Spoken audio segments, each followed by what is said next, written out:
Just because you qualify for your dream home on paper doesn't mean that's what you can actually afford. Blake Bench with First Colony Mortgage is helping us determine the smart buy. Good to have you here. Hey, thanks for having me. It's a question homeowners at one point or the other will all face and consider. And it is tempting to look at that number, right, that qualification number, and get excited early. But you actually encourage your clients to take a different approach and work backward. Explain that idea. Yeah, probably the biggest question or the most common question that I'm asked by people is, what can I qualify for? And that's not really a safe way to go about it, in my opinion. I want to see people figure out what does their budget support, and then let's figure out how much house you can buy based on that. Doing that will help us avoid getting people into the situations we were in a couple of years ago that caused all the financial collapse and things like that. So I ask people, what's your budget? What house payment are you comfortable with? And I'll turn that into a mortgage amount. How much house can you buy? Like you said, the safer approach. It's an important approach too, because the housing market is really heating up.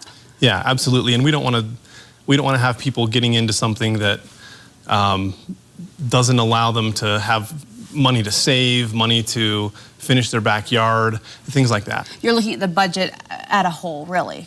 The wider view. And speaking of that budget, in addition to the mortgage payment, people get fixated on that amount and trying to determine where that fits in their monthly budget. There are a couple of other items you want people to consider as well. Yeah, definitely. You've got to consider property taxes. You've got to consider homeowners insurance, possibly mortgage insurance, and then all the things that aren't even included in what we use to qualify people. Things like health insurance, things like just buying groceries.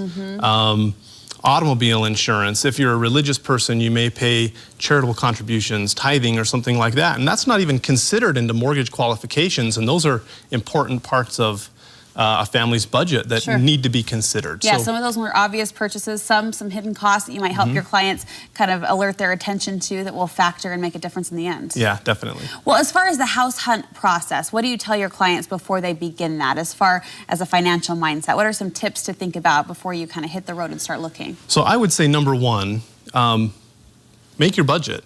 Sit down, list your expenses, list your income. That way we can figure out how much of that budget can be applied to a house payment. Well in advance, you know the number, you know the figure. Well in advance. Then come to somebody like me, come to a mortgage professional and figure out what you can then use that number, what that number can become as far as a purchase price. So get pre-qualified is the next thing. And then it's off to find a home. Then it's off to the races, so off to the fun part, yeah, exactly. Where can people set up an appointment to have that pre-qualification conversation? You bet. I'd say the easiest place would go to our website, firstcolonymortgage.com.